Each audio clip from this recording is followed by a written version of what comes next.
super strong in my spirit right now, so I'm taking the opportunity to share before I get too caught up in my day. Happy Tuesday, happy 11/11. um, I'm gonna say I I would say encourage you. I would encourage you to say a special prayer at 11:11 this morning. You have another opportunity at 1:11 this afternoon, and then at 11:11 this evening. All right, let's get to the message. So I oftentimes talk about the difference between righteousness and self-righteousness, right? Sometimes we can find ourselves caught up in self-righteousness and not even know it. And I think what is happening is we are attempting to be morally correct, and we stay in situations or find ourselves doing things or find ourselves in situations that has us caught up in circumstances that are not in alignment with our peace, power, and joy. So we stay doing things and stay in situations where we feel the lack of joy, we feel the lack of peace. We are, sad, mad, scared, sick, struggling, and we'll say, well, if I don't do it, who's gonna do it? Or I made a vow, or I signed a contract, marriages, or I said that I'll do it, or I'm the oldest, I'm supposed to do it, or I'm the mama, I'm supposed to do it, or whatever the reasons are. We find ourselves entangled with circumstances and situations that are not in alignment with our peace, power, and joy. Let me calm down because I can hear my voice elevate and I want to be clear. I don't have to be loud to be clear. Here's the thing. Many of us, have been taught to be morally correct, to be nice, to be kind, to care. We've been taught to do that, right? We've been taught to be loyal. We have been groomed by parents and teachers and systems and religions and all type of things that value things like loyalty and faithfulness and steadfastness and all these things. But if it's not steadfastness, loyalty, and all of these different things to righteousness, I don't want a part of it. My name being it ain't in it. You hear me? And so it becomes a necessity for you to understand what righteousness is. And don't make your decision off of what's morally correct. Stand in your spiritual character that has you to stay faithful to what is righteous. So what is righteousness? Righteousness, you can only know what's righteous when it comes to the circumstance or situation you're in by consulting spirit.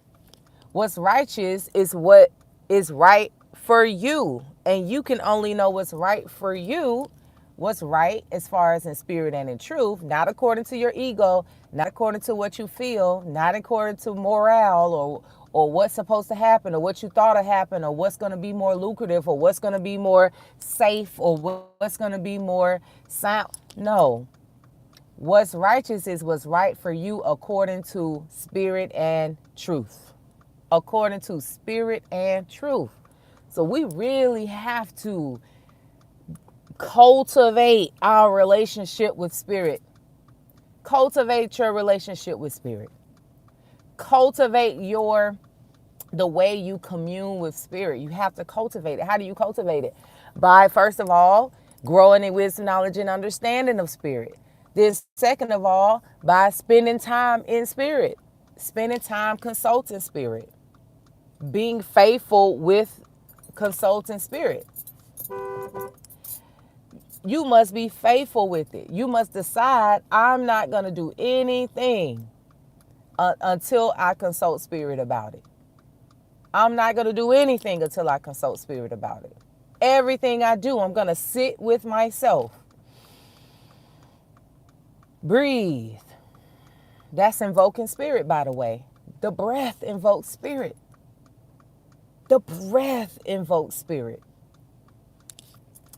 The word spirit isn't respiratory. Hello. Breathe, empty the mind, consult spirit. And however you do that, there's many ways that you could do it. You find out what way is best for you. That's the best way for you to do it. And then you consult spirit, and that's how you find out what's right and is at for you. This is how you find that out. It's no other way. It's no other way. It's no other way. Now, you can consult your spiritual guide, teacher, your spiritual practitioners, and all of these different things, because I acknowledge and respect spiritual systems and different things like that. So you can consult them, of course, and you can get your readings, you can get your divinations and all these different type of things, which is, you know, which is well and good. But it is important for you to know how to consult spirit for yourself. So you're not going outside of yourself to consult spirit, because interpretation, all of those different things play a factor in what the message that you get. You must really trust your interpreter for sure. So I just wanted to give that message, and also emphasize, I want to also emphasize that morale and spiritual character is two different things. Morale and spiritual character is two different things. You could be morally correct according to this society, but not walking in spiritual character. What is spiritual character? Spiritual character is when you're walking in faith, when you're walking, allowing the Almighty's will to be done, not your will to be done, when you're walking in divine love, when you're making sure you are, your walk is in spirit and in truth. And that sometimes does not translate as morally correct, because spirit could be telling you to stop doing something that somebody could say, oh, it's only morally correct that you do that. But your spirit telling you, nah, I don't know if I'm supposed to do that or not. Or your spirit is blatantly telling you, nah, that ain't the way to go. But it could be, you could stop doing something or follow spirit, and somebody could easily say to you, oh, that ain't morally right for you to do that. You don't supposed to do that. Do you know that? Da da da da da. It don't matter. Whoop de doo.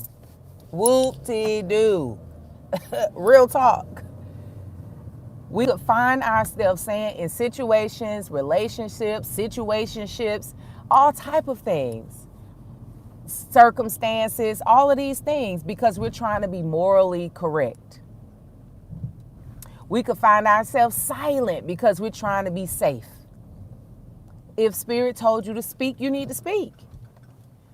And trust that your safety comes through your divine protection. The divine protection that you're getting because you're following divine guidance. Here's the thing. When you're walking in divinity, you get all the privileges of divinity. That's a word. When you're walking in divinity, you get all the privileges of divinity. You get the divine guidance. You get the divine protection. You get the divine providence. You get omniscience. You get omnipotence. You get all of it when you're walking in divinity.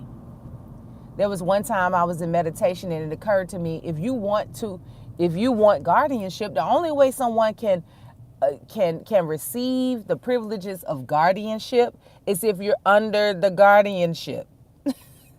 You can't receive what they have for you, what the guardian is going to have for you, if you're not under the guardianship. If you're constantly running away, you don't want to be under it.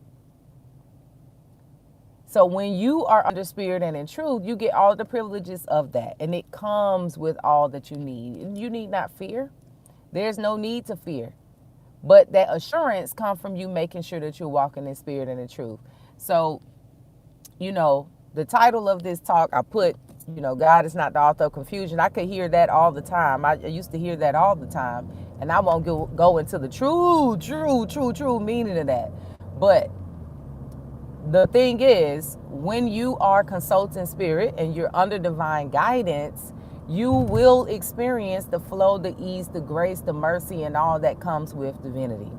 Even if you have to face a challenge, even if you have to face scrutiny, even if whatever you have to face, it doesn't matter. You can do it with peace that surpasses all understanding, because you know that you are protected. There is no need to fear. You know that you are provided for. There is no need to fear. So above morale, walk in high spiritual character. That trumps morale or what could be deemed to be morally correct in society. Consult spirit. And if you need some support, cultivating that relationship with spirit, seek some support. Get some support. Get some guidance, Get some guidance from someone who you trust. Everyone, I believe, should have a spiritual, someone who support them in their spiritual walk. Someone who support them in their spiritual walk. Not your religious walk, your spiritual walk. Someone who you can trust, someone who you can learn from, someone where you can grow in wisdom, knowledge, and understanding. It is extremely important. And here's the thing, when the student is ready, the teacher appears. And this is true. This is true. And so if you're ready, put it out in the ethers. It'll come to you. You'll find that person. You'll find that person. All right, y'all. Peace and love. On this 11/11, I speak for all of us that we will be endowed with love and light and wholeness on our journey. Not only ourselves, but all of our relations. May we experience the peace, power, and joy that we all have inherited by coming into this experience as divine beings. Ashe. Amen. I mean, peace, y'all.